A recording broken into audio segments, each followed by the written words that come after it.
In the early hours of December 7th, 1941, as Japanese bombers screamed toward Pearl Harbor, most American naval commanders believed the Pacific War would be won or lost by massive battleships trading thunderous salvos across open seas. They were wrong.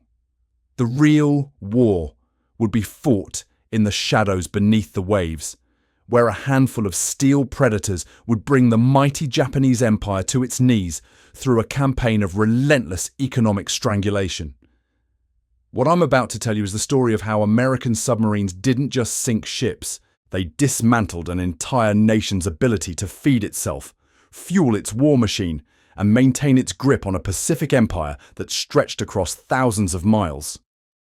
By the time Japan surrendered in August 1945, American submarines had accomplished something that though no surface fleet, no army, and no air force had ever achieved in modern warfare. They had choked the life out of an industrial nation using nothing but torpedoes, cunning, and an almost supernatural understanding of their enemy's vulnerabilities. This isn't just another tale of naval warfare. This is the untold story of how 24 submarines and their crews executed the most devastating economic warfare campaign in human history, transforming Japan from a conquering empire into a starving island nation desperately clinging to survival. The numbers alone will shock you. By war's end, these underwater hunters had sunk over 60% of Japan's merchant marine, strangled its oil imports to a trickle, and left millions of Japanese civilians facing starvation. But here's what makes this story even more remarkable. The submarine commanders who orchestrated this campaign were operating with outdated equipment, faulty torpedoes, and tactics that hadn't been updated since World War I. They had to learn, adapt, and innovate while dodging depth charges and fighting an enemy that controlled nearly every strategic port from the Philippines to the Aleutian Islands. Today, I'm going to walk you through exactly how they did it. How a small group of submarine skippers transformed from cautious, doctrine-bound officers into ruthless hunters who could sink a Japanese convoy before its escorts even knew they were there. How they identified Japan's most critical supply routes and systematically destroyed them. And how their success ultimately forced Japan's military leaders to make increasingly desperate decisions that hastened the empire's collapse. The stage was set long before the first torpedo left its tube. Japan's greatest strength was also its most fatal weakness. The island nation had built an empire that stretched across the Pacific, controlling resource-rich territories from Manchuria to the Dutch East Indies. But this vast empire was held together by a single vulnerable thread: merchant shipping. Every day, hundreds of cargo vessels moved between Japan's home islands and its conquered territories, carrying the raw materials that kept the empire functioning. Oil tankers brought petroleum from the Dutch East Indies. Freighters hauled iron ore from the Philippines. Rice ships carried food from Southeast Asia to feed Japan's growing population. Without this constant flow of supplies, Japan's war machine would grind to a halt within months. Japanese naval strategists understood this vulnerability, but they believed their surface fleet and air force could protect these vital supply lines. The Imperial Navy had spent decades building one of the world's most powerful battle fleets, centered around massive battleships, and fast pilots were among aircraft carriers. They're the most skilled in the world, and their destroyers were feared for their speed and firepower. What they hadn't counted on was the unique nature of submarine warfare. Unlike surface ships or aircraft, submarines could operate completely undetected for weeks at a time.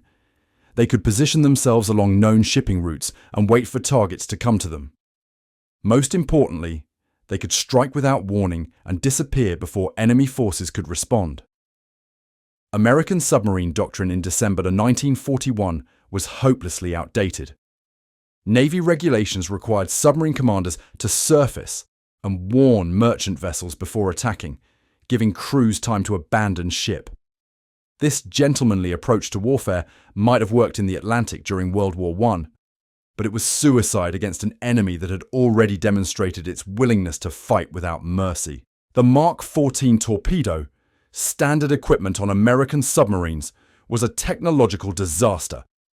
These weapons ran deeper than intended, often passing harmlessly beneath enemy hulls.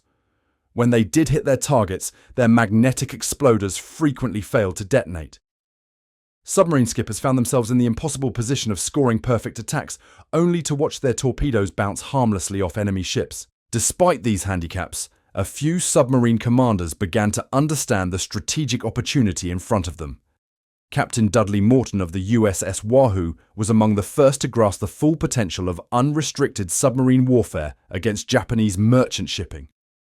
Morton threw away the rulebook and began hunting Japanese vessels with a ruthlessness that shocked even his own crew. On his third patrol in January 1943, Morton demonstrated what American submarines could accomplish when properly employed. Operating in the Yellow Sea near the Japanese home islands, Wahoo encountered a Japanese convoy consisting of 3 cargo ships and 2 destroyers. Instead of avoiding the heavily escorted formation, Morton maneuvered his submarine into an attack position and fired a spread of torpedoes at the largest freighter. The results were devastating. The torpedo struck the cargo vessel amidships, breaking her back and sending her to the bottom within minutes. As the destroyers rushed to attack Wahoo's last known position, Morton had already moved his submarine to a new firing position. 20 minutes later, he sank a second freighter with another perfectly placed torpedo spread, but Morton wasn't finished. As the surviving destroyer frantically searched for the submarine, Morton surfaced Wahoo just long enough to engage the warship with his deck gun. The surprised destroyer, caught off guard by this audacious surface attack, took several hits before Morton submerged and disappeared into the depths. The engagement lasted less than 2 hours, but its strategic implications were enormous. Morton had demonstrated that American submarines could operate with impunity in Japanese-controlled waters, sinking valuable cargo vessels faster than Japan could replace them.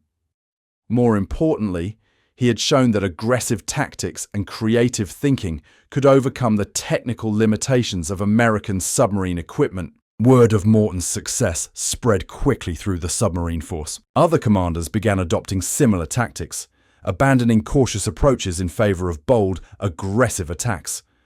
The transformation wasn't immediate, but by mid-1943, American submarines were operating as pack hunters, coordinating their attacks and sharing intelligence about Japanese shipping movements. The Japanese response was predictably fierce, but ultimately ineffective. Imperial Navy destroyers and patrol aircraft began escorting merchant convoys, but Japan simply didn't have enough warships to protect every cargo vessel crossing the Pacific. For every convoy that received proper escort protection, 3 others sailed without adequate defense. Japanese anti-submarine warfare techniques were also decades behind American capabilities. Their depth charges were designed to sink submarines operating at shallow depths. But American boats routinely dove to depths that Japanese commanders thought impossible. Their sonar equipment couldn't detect submarines at long ranges, giving American boats ample opportunity to position themselves for attacks. Perhaps most critically, Japanese military leaders failed to understand the strategic nature of the submarine threat they faced. They continued to view submarine attacks as tactical nuisances rather than existential threats to Japan's ability to continue fighting. This fundamental misunderstanding would prove catastrophic as American submarine operations intensified throughout 1943 and 1944. The statistical evidence of American submarine success was undeniable. In 1942, American submarines sank approximately 180 Japanese merchant vessels, totaling just over 700,000 tons. By 1943, that number had nearly tripled to over 500 ships, totaling more than 1.8 million tons. The trend was accelerating, and Japanese shipbuilding capacity couldn't keep pace with their losses. More importantly, American submarines were learning to target the most valuable Japanese vessels rather than simply sinking whatever ships they encountered. Oil tankers became priority targets, as did specialized cargo vessels carrying critical raw materials like rubber, tin, and rare metals. Each successful attack removed not just a ship from Japanese service, but also eliminated the irreplaceable cargo it carried. The psychological impact on Japanese merchant sailors was equally devastating.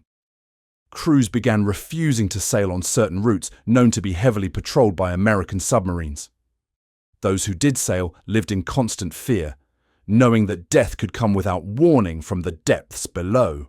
Merchant vessel captains began taking increasingly desperate evasive measures, zigzagging constantly and avoiding known shipping lanes, which significantly reduced the efficiency of Japan's supply system. By early 1944, the cumulative effect of sustained submarine warfare was becoming apparent in Japan itself.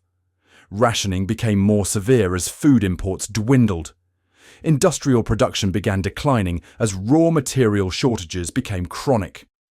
Most critically, Japan's oil reserves were being depleted faster than they could be replenished, forcing the Imperial Navy to reduce training flights and limit major fleet operations. The stage was set for the final phase of the submarine campaign, when American boats would move beyond opportunistic attacks on individual vessels to coordinated assaults on Japan's entire maritime infrastructure. The transformation of American submarine warfare reached its peak in the spring of 1944, when Admiral Charles Lockwood implemented what became known as coordinated patrol operations.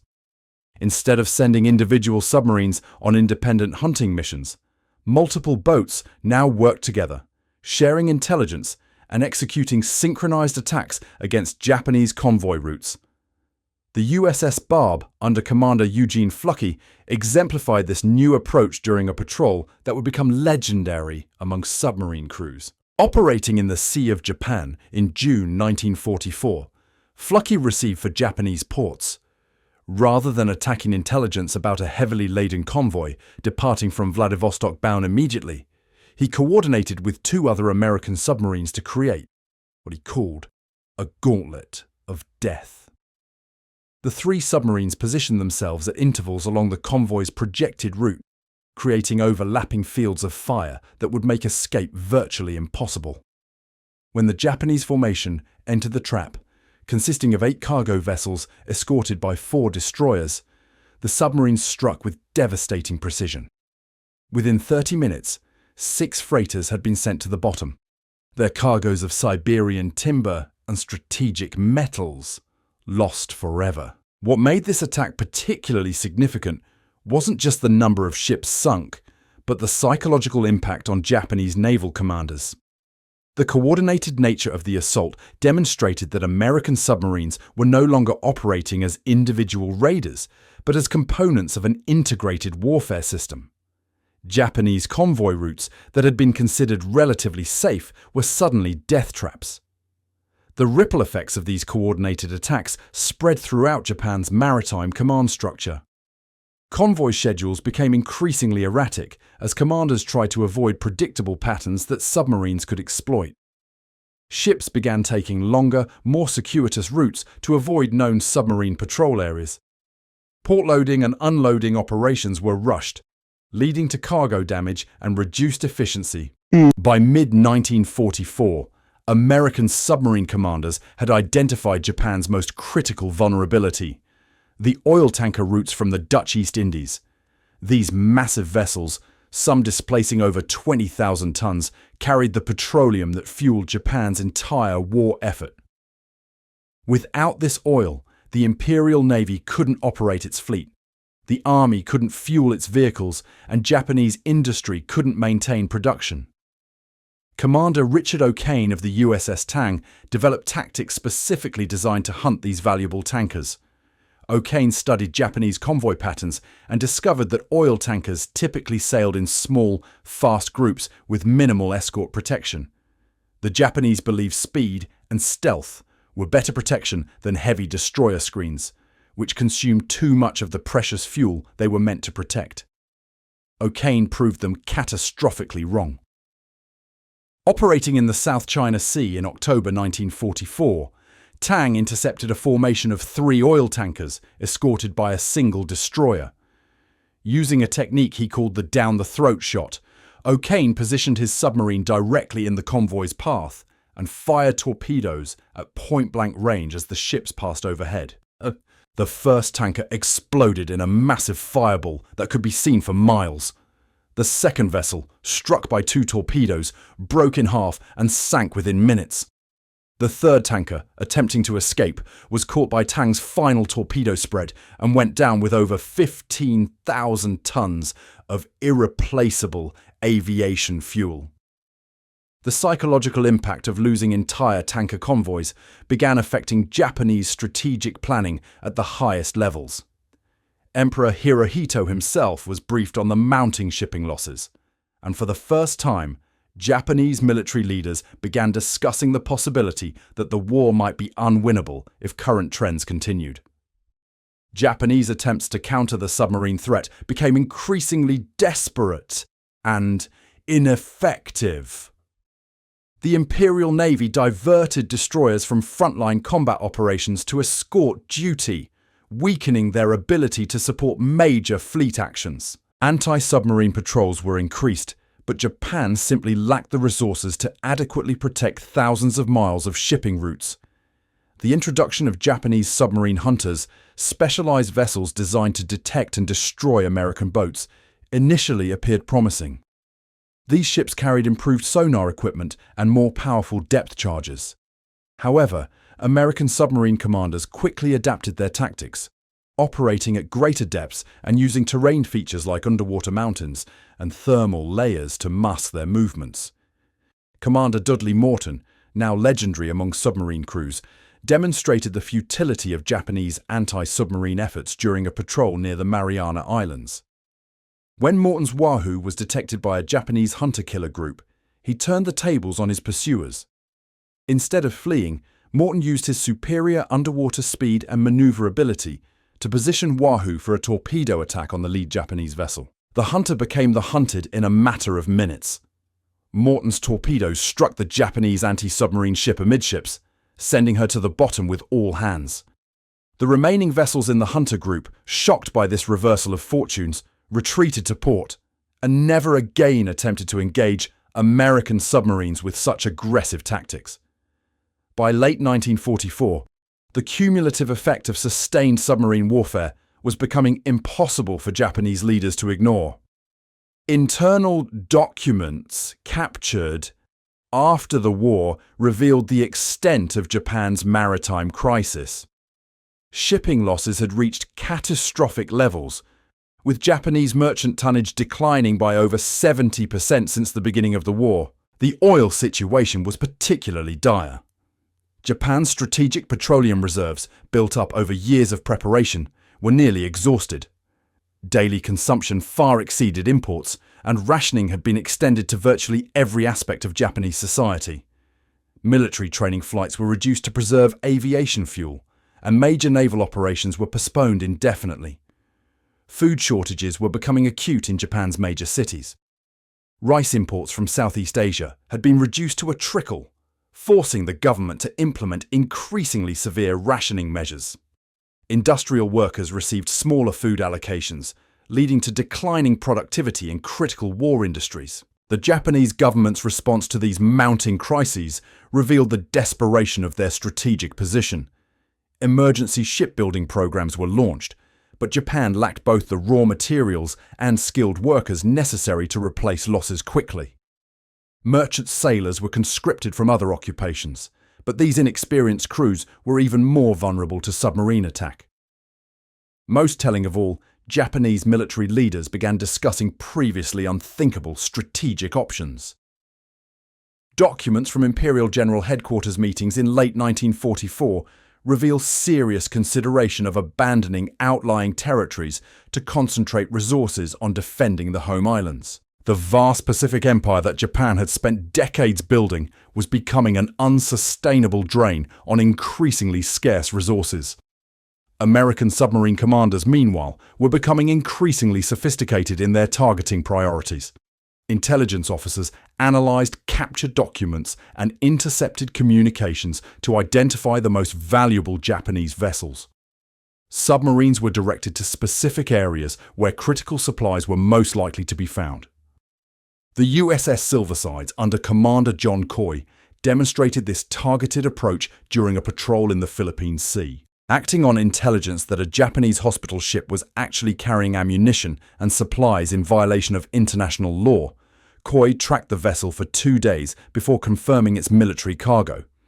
His torpedo attack not only eliminated valuable supplies, but also demonstrated that American submarines could distinguish between legitimate and illegitimate targets. This precision targeting had effects far beyond individual ship losses. Japanese commanders could no longer assume that any vessel, regardless of its supposed protected status, was safe from submarine attack. Convoy routing became even more complex and time-consuming as planners tried to anticipate American submarine patrol patterns. The final phase of the submarine campaign was about to begin, when American boats would move beyond attacking individual convoys to systematically destroying Japan's remaining maritime infrastructure. The winter of 1944 marked the beginning of what submarine historians would later call the stranglehold phase. American submarine operations evolved beyond opportunistic attacks into systematic destruction campaigns designed to eliminate Japan's remaining maritime capabilities entirely. What had begun as scattered raids by individual submarines had transformed into a coordinated siege that targeted every aspect of Japan's seaborne logistics network. The USS Archerfish, under Commander Joseph Enright, epitomized this new phase of operations during a patrol that would demonstrate the true strategic potential of submarine warfare. Operating in the waters between Japan and the Philippines, Enright received intelligence about the movement of Shinano, the world's largest aircraft carrier, sailing from Yokosuka to complete her fitting out at a safer location. Shinano represented more than just another warship. She was a symbol of Japanese naval power, converted from a Yamato-class battleship hull and capable of carrying over 70 aircraft. Her loss would eliminate not just a strategic asset, but also deal a crushing blow to Japanese morale at the highest levels of government and military leadership. Enright positioned Archerfish along Shinano's projected route, but the massive carrier was escorted by 3 destroyers and travelling at high speed.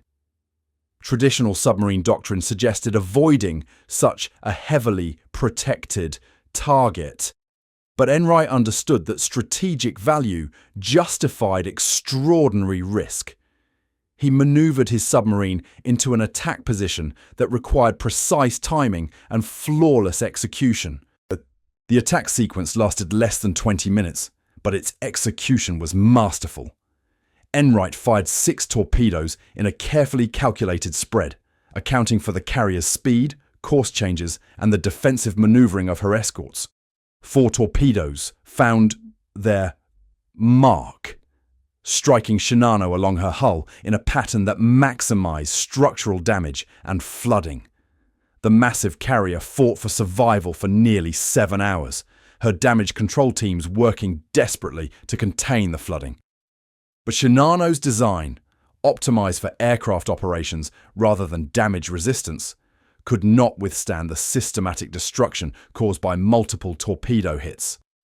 She rolled over and sank with the loss of over 1,400 lives, including many of Japan's most experienced naval aviators and technicians. The sinking of Shinano sent shockwaves through Japan's naval establishment that extended far beyond the loss of a single vessel. Intelligence intercepts revealed that Emperor Hirohito personally demanded explanations from his naval commanders about how Japan's most powerful warship could be sunk by a single submarine. The incident highlighted the complete inadequacy of Japanese anti-submarine defenses and the vulnerability of even their most protected assets. More importantly, the attack demonstrated that American submarines had achieved something unprecedented in naval warfare.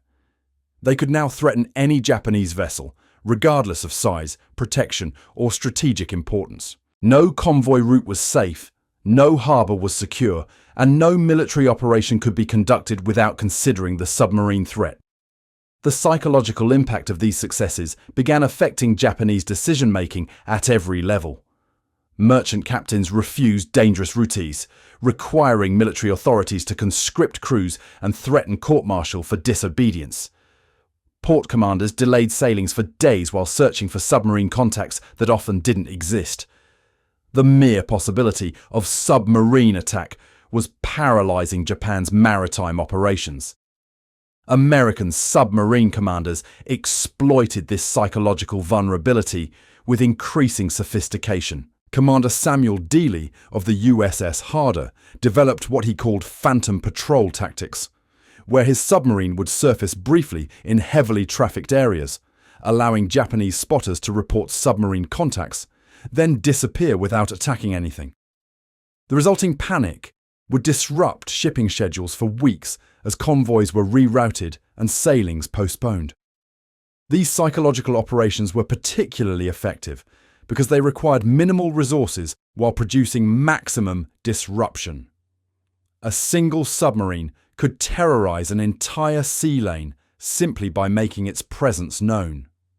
Japanese commanders, already struggling with massive shipping losses, now had to contend with the additional burden of phantom threats that existed only in their imagination. By early 1945, the cumulative effect of 20 months of intensive submarine warfare was becoming catastrophic for Japan's ability to continue fighting.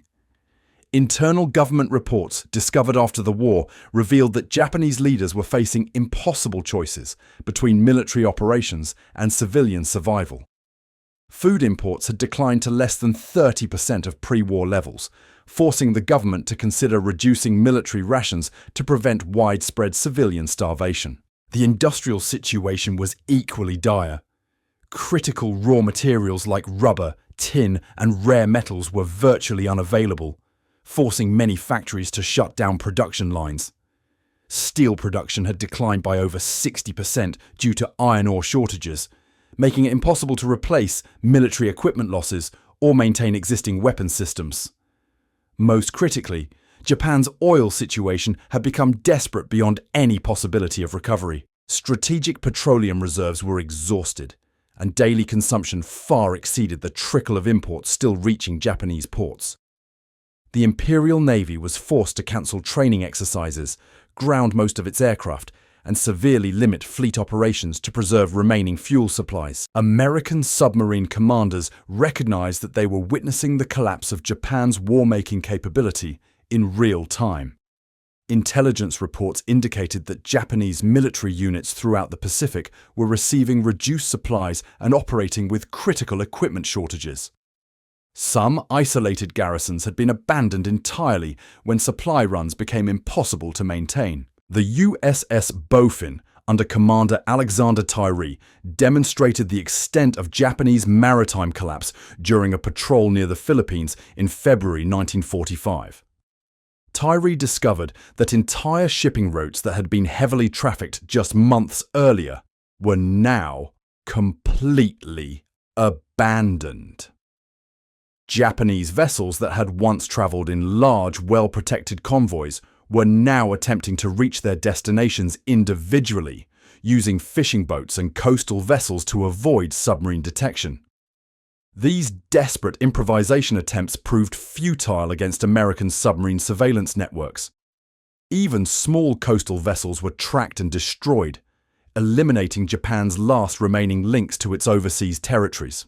The Great Pacific Empire that had once stretched across thousands of miles was being systematically severed into isolated fragments, each cut off from central command and supply. The strategic implications extended far beyond individual shipping losses. Japanese military commanders throughout the Pacific began receiving orders to become self-sufficient, effectively acknowledging that the homeland could no longer support them. Major defensive positions were abandoned as garrisons were withdrawn to more defensible locations closer to Japan itself. Perhaps most significantly, Japanese naval aviation virtually ceased to exist as an effective fighting force. Without fuel declined rapidly, while the inability to import for training flights, pilot-quality aluminum and other critical materials made aircraft replacement impossible. The once feared Japanese Air Force, which had dominated Pacific skies in 1942, was reduced to kamikaze attacks using obsolete aircraft flown by inexperienced pilots. American submarine operations had achieved something that historians had previously thought impossible. They had brought a major industrial power to the brink of collapse through economic warfare alone, without requiring massive land battles or strategic bombing campaigns. Japan remained physically capable of fighting, but lacked the resources necessary to sustain military operations at any significant scale. The endgame was approaching rapidly, as Japanese leaders faced the stark reality that continued resistance would lead to complete national collapse.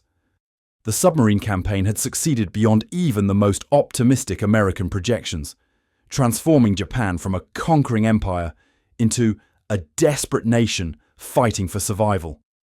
What remained was to see whether Japanese leadership would acknowledge this reality before their entire maritime infrastructure was completely destroyed. The final act of this underwater siege was about to unfold, as American submarines prepared to deliver the killing blow to whatever remained of Japan's ability to transport supplies by sea. The spring of 1945 brought the most audacious phase of American submarine operations, as commanders realized they were no longer hunting a functioning navy, but systematically dismantling the remnants of a dying empire. The few Japanese vessels still attempting to maintain supply lines were operating under conditions that bordered on the suicidal, yet they continued sailing because the alternative was immediate surrender. Commander Gene Fluckey aboard the USS Barb embodied this final phase with operations that pushed submarine warfare into entirely new territory. Instead of waiting for targets to come to him, Fluckey began taking the fight directly to Japanese shores, demonstrating that American submarines could now operate with complete impunity in what had once been Japan's most protected waters. On June 8, 1945, Fluckey executed an operation that would have been unthinkable just 2 years earlier. Surfacing Barb in Namquan Harbor on the coast of Karafuto, he used his deck guns to systematically destroy 11 Japanese vessels anchored in what their crews believed was a safe harbor. The attack lasted 40 minutes, during which Fluckey's gunners methodically worked their way through sampans, fishing boats, and small cargo vessels that represented Japan's last desperate attempts to maintain local supply networks. But Fluckey wasn't finished. As dawn broke over the harbor, he ordered his crew to lay mines in the shipping channel, ensuring that any future attempts to use the port would result in additional losses. The message was clear. There was no safe harbor left for Japanese shipping anywhere in the Western Pacific. American submarines could strike at will, wherever and whenever they chose. This harbor attack represented more than tactical innovation. It demonstrated that Japan's coastal defense network had collapsed so completely that American submarines could operate on the surface within sight of Japanese territory without fear of retaliation. Shore batteries remained silent, either because they lacked ammunition or because their crews had abandoned their positions.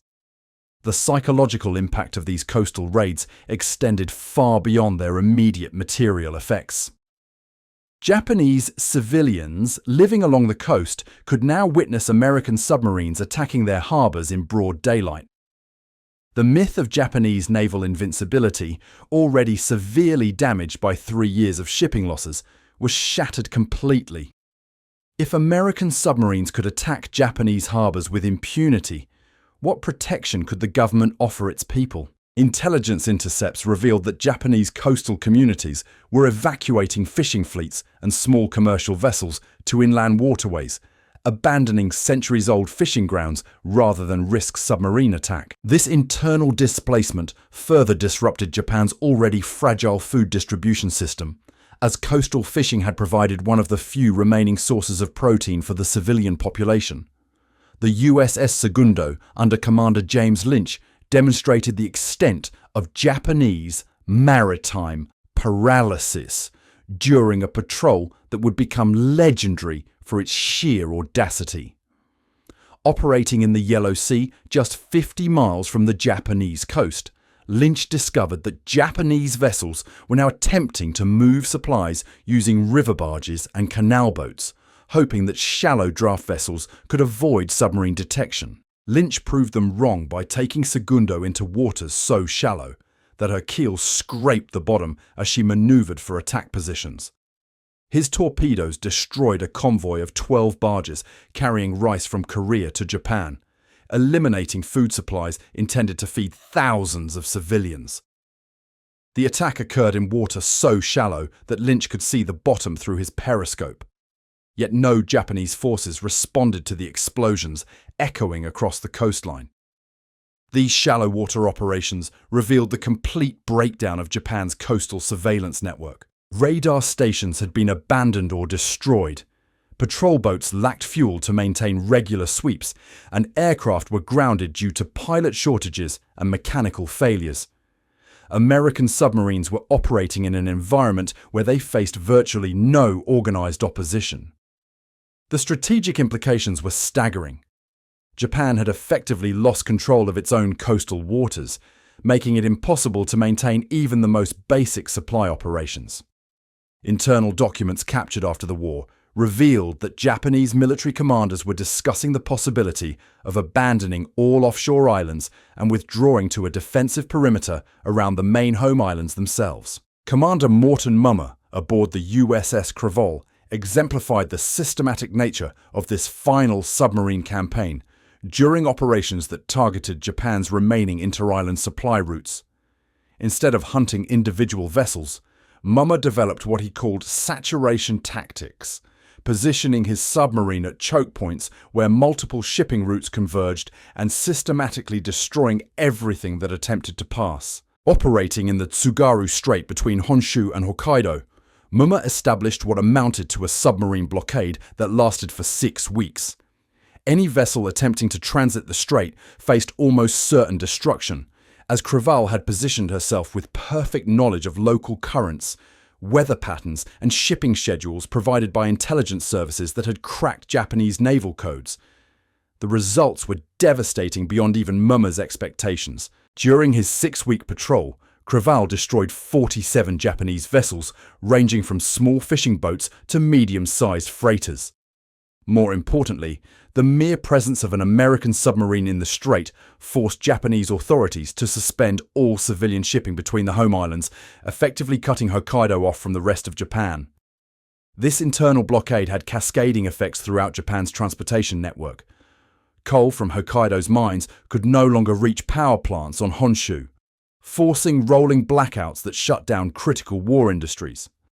Food distribution became impossible to maintain as regional supply chains collapsed under the weight of transportation failures. The USS Sea Dog, under Commander Vincent Lawrence, pushed these blockade tactics to their logical conclusion during operations that effectively sealed off Tokyo Bay itself.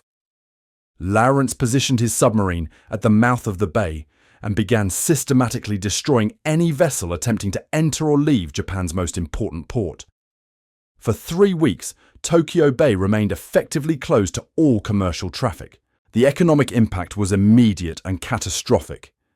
Tokyo, Japan's largest city and industrial center, depended entirely on seaborne supplies for survival.